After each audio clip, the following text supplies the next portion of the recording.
आज के हमारे स्टोरी का ऑथर हमें बताना चाह रहा है कि देखो, घोड़ा चोरी करना यार चोरी नहीं होता, वो तो एडवेंचर का पार्ट है। ये कहानी है क्लास 11 इंग्लिश का, the summer of a beautiful white horse. ये स्टोरी है दो गरीब अर्मेनियन लड़कों का, आरम जो कि 9 साल का है और उसका कजिन ब्रदर जो कि 13 साल का है, मुराद। ये दोनों ही बिलोंग करते हैं गैरोकेरेनियन ट्राइब को, जो ट्राइब जाना और माना जाता है ईमानदारी के लिए। मतलब इनके खानदान में जो भी पैदा होता है ना, वो ईमानदारी पैदा होता है। काश कि मेरा फ्यूचर वाइफ भी इसी के खानदान में पैदा होती, जिंदगी भर मेरे लिए लॉयल रहती यार। खैर स्टोरी पे बढ़ते हैं। तो हमारी स्टोरी का शुरुआत होता है सुबह के 4 बजे से। गर्मी का मौसम होता है और सनराइज बस होने ही वाला होता है। आरम बिंदास अपने बिस्तर में सोते सोते नींद ले रहा होता है और तभी उसके विंडो पे खटखटाने का आवाज आता है। वो जागता है, अपने आंखों को रब करता है एंड देन विंडो के पास जाके देखता है उसका कजिन मुराद एक सफेद घोड़े में बैठे हुए विंडो के सामने खड़ा है। अब ये देखकर आरम को लग रहा होता है कि वो सपना देख रहा है। वो अपने आंखों को घिसने लगता है कि वो देख क्या रहा है। तभी मुराद कहता है कि तुम सपना नहीं देख रहे मेरे भाई, ये सही में एक घोड़ा ही है और अगर तुम इसका राइड करना चाहते हो तो भाई कूदो यार, खिड़की से आके घोड़े में बैठो। अब इसके बाद आरम मुराद के बारे में बताता है कि हमारा पूरा फैमिली मानता है कि ये लड़का जो है ना, ये एकदम क्रेजी पागल सा बंदा है। बट ये बात आरम नहीं मानता था। अब मानेगा भी कैसे? दो पागल लोगों को एक दूसरे के बात पे बहुत सेंस आ रहा होता है और बचपन में ये चीज बहुत ज्यादा ही होता है। आरम कहता है कि मेरा भाई क्रेजी नहीं है, वो तो बस जिंदगी को दिल से जीता है। बट ये जो चीज उसने करा था ना आज, वो आरम की इमेजिनेशन से भी बाहर का था। एक सफेद घोड़े में बैठे हुए मुराद कैसे आ सकता है? क्योंकि देखो, दो चीज तो क्लियर था। हाँ, आरम को घोड़े से बहुत प्यार था। वो चाहता था कि किसी दिन वो घोड़े की सवारी करे, बट उसे ये चीज भी अच्छी तरीके से पता था कि उसका फैमिली कितना गरीब है। मैंने बताया तुम्हें कि आरम गैरोकेरेनियन फैमिली को बिलोंग करता है और इस फैमिली के बारे में इतना जान लो कि इनके लोगों को खुद ही पता नहीं होता था कि इनके पास पैसे कहाँ से आते थे खाने पीने का। हम खानदानी गरीब है? हमारा बाप गरीब, दादा गरीब, परदादा गरीब, उसका बाप गरीब, सब गरीब। यहाँ तक कि इनके बड़े बुजुर्गों को भी ये पता नहीं होता था कि हम कैसे जी रहे, हमारे पास पैसे कहाँ से आ रहे हैं। मतलब गजब ही फैमिली है भाई साहब, एकदम सर्टिफाइड खानदानी गरीब। बट हाँ, ये लोग बहुत ज्यादा ऑनेस्ट होते हैं। ये बात सिर्फ आज का नहीं है, 11th सेंचुरी से जब वो एक समय में अमीर हुआ करते थे तब भी वो इतने ही ऑनेस्ट थे जितना आज है। फैमिली के जितने भी मेंबर थे ना, वो अपने आप पे बहुत प्राउड फील करते थे, पहला चीज तो। और दूसरा, ये बहुत ही ज्यादा ऑनेस्ट लोग थे। और तीसरा, ये सही और गलत के ऊपर विश्वास रखते थे कि जो चीज सही है सही है, जो चीज गलत है गलत है। पूरे खानदान में कभी भी कोई किसी के मजबूरी का फायदा नहीं उठाता था। चोरी करना तो दूर की बात है। बट मुराद ने ये क्या कर दिया था, पूरे खानदान का नाम डुबा दिया भाई साहब। आरम को सीधा सीधा पता चल रहा था कि मेरा भाई कजिन मुराद ये घोड़ा चोरी करके लाया है। तो वो पूछता है कि भाई तूने ये घोड़ा कहाँ से चुराया है? बट मुराद बी लाइक मुराद, वो अपने भाई की बात को ऐसे इग्नोर करता है जैसे यार मुझे मेरा क्रश इग्नोर करता है, और कहता है जल्दी से खिड़की से कूदो और घोड़े में बैठो, हम राइड पे चल रहे हैं। अब इस बात से आरम को क्लियर हो गया था कि हाँ, ये घोड़ा तो पक्का चोरी का ही है। बट वो कुछ कहता नहीं है, वो भी दौड़े दौड़े खिड़की से कूदता है और घोड़े में आके बैठ जाता है। क्योंकि बताया मैंने तुम्हें अभी आरम को भी घोड़ा बहुत ज्यादा पसंद था। उसका सपना था कि वो कभी घोड़े की सवारी करे और वो सपना आज पूरा होने जा रहा था। तो वो कैसे ही मना करता। दोनों भाई बिना अपने फैमिली को बताए सुबह सुबह निकल पड़े थे राइड पे। उनका घर ना गाँव के कोने पे वॉलनट एवेन्यू फील्ड के पास में था। तो अपना राइड का शुरुआत वॉलनट एवेन्यू के फील्ड से करते हैं एंड विद इन 5 मिनट वो जाके पहुंचते ऑलिव एवेन्यू के पास। दोनों भाई फुल राइड का मजा ले रहे होते हैं। हवा से बातें करते हुए घोड़ा उन दोनों को फुल राइड के मजे दे रहा होता है। फिर मुराद इतना एक्साइटेड हो जाता है कि वो तो गाना ही गाने लगता है, गुनगुनाने लगता है। गुनगुनाने क्या, खाकी लगता है, वो दहाड़ने लगता है बिल्कुल जियान की तरह। सही बताओ ना तो ऐसा तो मेरी बहन भी करती है। मतलब बहुत अच्छा गाती है वो, मैं बता रहा हूँ, बहुत अच्छा गाती है। इतना प्यार किसी से पहली बार आ रहा हो। खैर, अब आरम हमें फिर से बताता है कि देखो, हम सब की फैमिली में ना एक बंदा ऐसा होता है जो सबसे क्रेजी होता है। मतलब पूरे खानदान के डीएनए में जो भी पागलपंती वाला ट्रेड होता है ना, वो सब मिक्स होके ना इस बंदे पे आया हुआ है। अब ऐसा ही एक बंदा है मुराद, जो कि पूरे खानदान का सबसे क्रेजीस्ट बंदा माना जाता है। अब मुराद से पहले ऐसा क्रेजीस्ट बंदा हुआ करता था हमारा अंकल खुशरो, ऐसा आरम कहता है। मतलब मुझे तो ऐसा लगता है अंकल खुशरो के सामने मुराद तो कुछ नहीं है।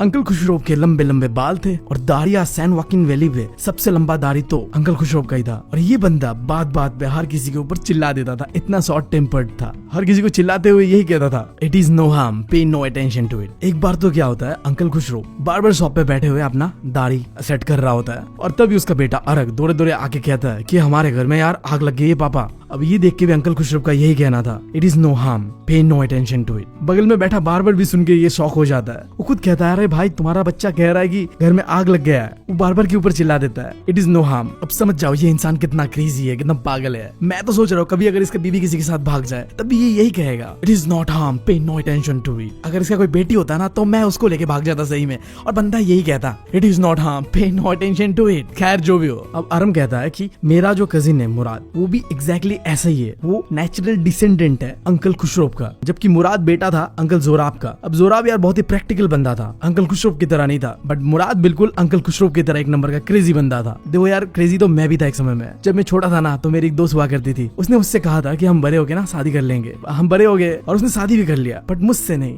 उसने बच्चे भी पैदा कर लिया, बट मुझसे नहीं। मैं तो यार अभी सिंगल ही हूँ। खैर, स्टोरी पे वापस आता है। बैक टू प्रेजेंट, दोनों भाई राइड कर रहे होते हैं और थोड़ी देर राइड करने के बाद मुराद अरम से कहता है कि अब तुम उतर जाओ घोड़े से, मैं खुद अकेला राइड करना चाहता हूँ कुछ देर। तो अरम कहता है क्या तुम मुझे भी राइड करने दोगे अकेले? तो मुराद कहता है वो तो डिपेंड करता है ना घोड़े के ऊपर कि वो तुम्हें देगा कि नहीं देगा। तो अरम कहता है हाँ, घोड़ा मुझे क्यों नहीं देगा, राइड करने देगा। अब इसके बाद मुराद कहता है हाँ देखते हैं, अभी के लिए तुम घोड़े से उतरो और तुम भूलना मत मेरा घोड़ों के साथ अलग ही रिश्ता है। अब इसके बाद अरम घोड़े से उतरता है और मुराद घोड़े को एक किक मारता है और कहता है वजीरे रन, ये घोड़े का नाम होता होगा। एंड देन उसके बाद घोड़ा उछलते हुए दो टांग पे खड़ा हो जाता है एंड हवा की तेजी से दौड़ता है एंड दौड़ते दौड़ते अरम और घोड़ा पार करता है एक ड्राई ग्रास फील्ड को एंड देन फिर वो जंप करता है एक इरिगेशन डिच को। अब ये एक तरीके से नाली होता होगा दो खेतों के बीच, उसे पार करता है एंड लगभग 5 मिनट बाद वो गीले होके वापस लौटता है। एंड अब समय था अरम का कि वो घोड़े की सवारी करे अकेले। वो थोड़ा नर्वस था, जैसे तैसे वो घोड़े पे चढ़ हो जाता है, बट उसकी फटी पड़ी थी। मुराद अरम को कहता है कि घोड़े को किक करो और भागो, जल्दी करो, सुबह होने वाला है और सुबह होने से पहले हमें घोड़े को छुपाना भी है। अरम थोड़ा नर्वस तो होता है, बट वो डरते डरते भी घोड़े को किक करता है एंड घोड़ा दौड़ना स्टार्ट कर देता है। एग्जैक्टली मुराद की तरह ही वो भी क्रॉस कर रहा होता है वो जो ड्राई ग्रास फील्ड था उसको, बट वो इरिगेशन डिच को पार नहीं करता है। घोड़ा ले लेता है एक रॉन्ग टर्न, बगल में एक रास्ता होता है, वहां से वो नीचे उतरकर वाइन यार्ड की ओर चला जाता है और लगभग 7 वाइन यार्ड को वो घोड़ा डिस्ट्रॉय कर देता है। अब अगर तुम्हें समझ नहीं आ रहा कि वाइन यार्ड क्या है तो मैं बता दूं तुम्हें, अंगूर की खेती को कहते हैं वाइन यार्ड। तो घोड़ा सारे अंगूर के खेत को बर्बाद करता है एंड हमारे भाई अरम को भी गिरा देता है और कहीं चला जाता है। अब इसे देखकर मुराद दौड़े दौड़े उसके पास आता है और कहता है कि मैं तुम्हारे बारे में चिंता नहीं कर रहा, मैं तो घोड़े के बारे में सोच के परेशान हूँ। फिर मुराद कहता है कि तुम उस तरफ जाओ, मैं इस तरफ जाता हूँ और दोनों भाई 2 डायरेक्शन पे चले जाते हैं घोड़े को ढूंढने के लिए एंड विद इन 30 मिनट्स मुराद उस घोड़े के साथ वापस लौटता है। अब सुबह होने से पहले पहले ही उन्हें अपने घोड़े को छुपाना था।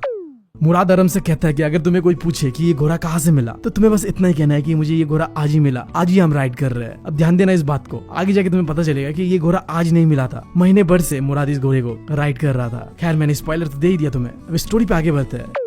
दोनों भाई उस घोड़े को एक डिजर्टेड वाइन यार्ड पे लेके जाते हैं। अब मैंने वाइन यार्ड तो बता ही दिया तुम्हें कि अंगूर की खेती। अब डिजर्टेड वाइन यार्ड मतलब एक ऐसा अंगूर की खेती जो कई सालों से नहीं करा गया है, बिल्कुल बंजर जमीन की तरह है और वहीं पे उन्हें मिलता है एक लकड़ी का घर जिसे कहते हैं वुडन बार्न। अब इसके अंदर घोड़े को वो छुपा देते हैं एंड वापस घर की ओर निकलने लगते हैं। अब जाते हुए रास्ते पे मुराद अरम को कहता है कि घोड़े को शुरुआत पे संभालना थोड़ा मुश्किल हो रहा था मुझे, बट मेरा तरीका है घोड़ों से डील करने का। मैं घोड़ों को समझता हूँ, उनका लैंग्वेज जानता हूँ।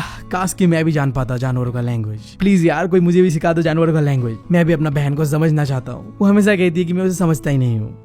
अब इसके बाद अरम कहता है कि तुम ये कैसे कर लेते हो? तो मुराद कहता है बहुत आसान है, तुम्हें बस सिंपल और ऑनेस्ट रहना होगा जानवरों के सामने, तब तुम जानवरों के दिल का बात समझ सकते हो। फिर अरम कहता है कि काश मैं भी तुम्हारे तरह जानवरों को कंट्रोल कर पाता। तो इस बात पे मुराद कहता है अभी तुम बहुत छोटे हो यार, 13 साल के हो जाओ फिर तुम सीख जाओगे। ऐसा बात कर रहा है जैसे वो तो बहुत बड़ा है। मतलब ऐसा ही होता है यार, हमसे जो छोटे होते हैं हम उन्हें ज्ञान देते हैं, जैसे मैं तुम्हें दे रहा हूँ तुम किसी और को दोगे। मतलब इंडिया के लोगों को तो ज्ञान देना ज्यादा ही पसंद है कुछ। खैर टॉपिक पे आता है।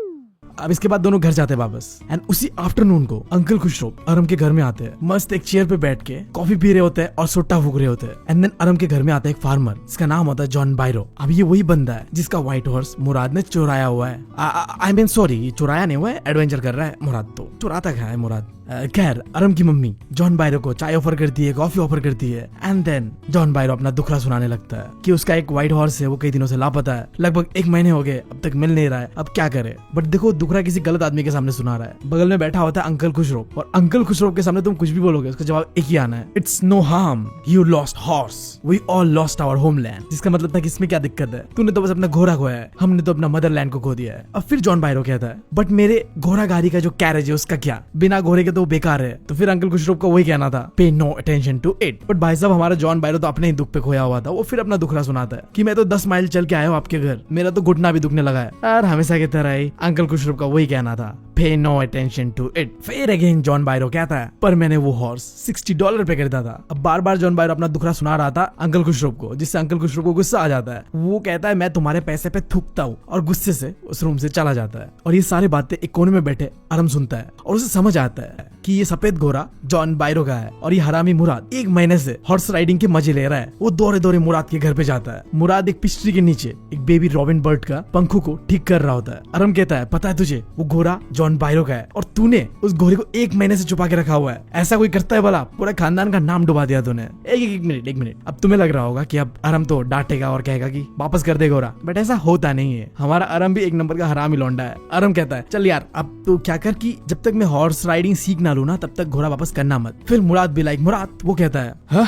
1 साल तो नहीं रख सकते, इससे हमारा खानदान का नाम पूरी तरीके से डूब ही जाएगा। हम ज्यादा से ज्यादा 6 महीना रख सकते हैं। देख रहे हो, मतलब ऐसे खानदान में ऐसे लौंडे पैदा हो गए। खानदान जो कि ऑनेस्टी के लिए जाना जाता है और ये दोनों भाई साहब अलग ही चीजों के लिए जाना जा रहा है। ये सारी बातें कर ही रहे होते वो। इसी बीच जो मुराद के हाथ पे वो बर्ड होता है ना, उसे आसमान में उड़ा देता है और वो थोड़े मुश्किल के बाद फाइनली उड़ने लगता है। और इसके बाद लगभग 2 हफ्ते दोनों भाई अरम और मुराद फुल हॉर्स राइडिंग का मजा लेते हैं। हर रोज सुबह सुबह उठते हैं, घोड़ा दौड़ाते हैं, राइड करते हैं, एंड देन वो सुबह होने से पहले पहले उसी डेजर्टेड वाइन यार्ड पे घोड़े को छुपा देते हैं।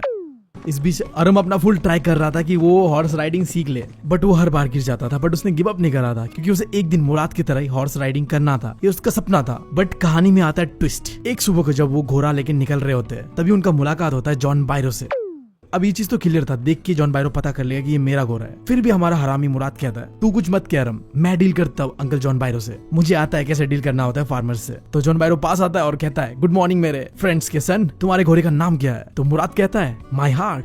फिर जॉन बायरो कहता है, क्या बात है, एक ब्यूटीफुल घोड़े के लिए एक ब्यूटीफुल नाम। अब इसके बाद जॉन बायरो घोड़े का दांत देखने लगता है और वो देख के शौक रह जाता है। उसे अंदाजा होता है कि शायद ये वही घोड़ा है जो उसने खो दिया था। बट जॉन बायरो इस बात पे विश्वास नहीं कर पा रहा था कि गैरोग्रेनियन फैमिली का कोई बंदा चोरी करेगा। तो जॉन बायरो कहता है, मैं कसम खा के कहता हूँ, मैं कहता ये मेरा ही घोड़ा है। अगर मुझे पता नहीं होता कि तुम्हारे पेरेंट्स कौन है, बट मुझे पता है कि तुम्हारे पेरेंट्स कौन है और मुझे पता है कि उनके बच्चे कभी चोरी कर ही नहीं सकते। ये तो पक्का मेरे घोड़े का कोई जुर्वा होता होगा। और वो ये भी कहता है कि अगर कोई सस्पिशियस इंसान होता तो वो अपने आंखों पे भरोसा करता, बट उसने अपने दिल पे भरोसा करा था। और ये कह के जॉन बायरो चला तो जाता है। बट इनडायरेक्टली जॉन बायरो अरम और मुराद को जताना चाहता था कि तुमने जो ये करा है ना, ये बहुत ही गलत करा है, अपने खानदान का नाम डुबा रहे हो इससे, तुम्हें ऐसा नहीं करना चाहिए। और उन्हें समझ भी आता है ये चीज। तो अगली सुबह मुराद और अरम चुपके से जॉन बायरो के वाइन यार्ड पे जाता है उस घोड़े को वापस करने के लिए। उस वाइन यार्ड पे कई सारे कुत्ते थे, बट उनमें से एक भी कुत्ता भौंकता नहीं है। जब अरम डरने लगता है तो मुराद कहता है कि डरो मत, मैं डॉग्स के साथ भी डील कर सकता हूँ, मुझे पता है कि उन्हें कैसे कंट्रोल करना है। मतलब ये बंदा तो भाई साहब जानवरों का एक्सपर्ट है, हर किसी के दिल की बात पढ़ लेता है। काश मैं भी अपने क्रश के दिल की बात पढ़ लेता यार। मैं तो काला जादू के भरोसे बैठा हुआ था, बट वो भी सिखाने वाला नहीं है। आपको मुझे ऐसा कुछ सिखा दो यार, वरना मैं तो सिंगल ही रह जाऊंगा। खैर स्टोरी पे वापस आते हैं। तो जॉन बायरो के वाइन यार्ड पे जाकर दोनों भाई अरम एंड मुराद उस घोड़े को वापस कर देते हैं और मुराद उस घोड़े को एक आखिरी हक करता है क्योंकि पूरे 1 महीने उसने उसे अपने पास रखा था, काफी प्यार से, काफी दुलार से। और तुम्हें तो पता ही मुराद का स्पेशल स्किल, वो जानवरों को समझता है, उस घोड़े को भी समझता था। खैर वो आखिरी हक करता है घोड़े को एंड अपने अपने घर अरम और मुराद चले जाता है। एंड देन आफ्टरनून को जॉन बायरो अपने घोड़े के साथ अरम के घर आता है और बताने लगता है कि हाँ मुझे मिल गया मेरा घोड़ा, पता नहीं कैसे बट मिल गया। और मजे की बात तो ये है कि इस बार मेरा घोड़ा बहुत ज्यादा स्ट्रांग हो चुका है पहले से भी, और पहले की तरह पागलपंती नहीं कर रहा। मेरा घोड़ा फुल कंट्रोल पे है, अपने गॉड को शुक्रिया करता है। अब इतने दिन मुराद ने अपने पास रख के उस घोड़े को शांत कर दिया था। घोड़े को ना कंट्रोल करना काफी मुश्किल होता है, हर कोई कर नहीं सकता, बट हमारा मुराद उनमें से एक था जो कंट्रोल कर सकता था। खैर अब ये सब बातें कर रहा था वो बहुत गलत इंसान के सामने। अंकल खुशरो सुन लेता है। फिर अंकल खुशरो का वही famous dialogue, quiet man quiet, your horse is back, pay no attention. इसी के साथ ये कहानी हो जाता है खत्म। उम्मीद है तुम लोग को पसंद आया होगा। मैं मिलता हूँ तुम लोगों से अगले वीडियो में। Thank you, love you all.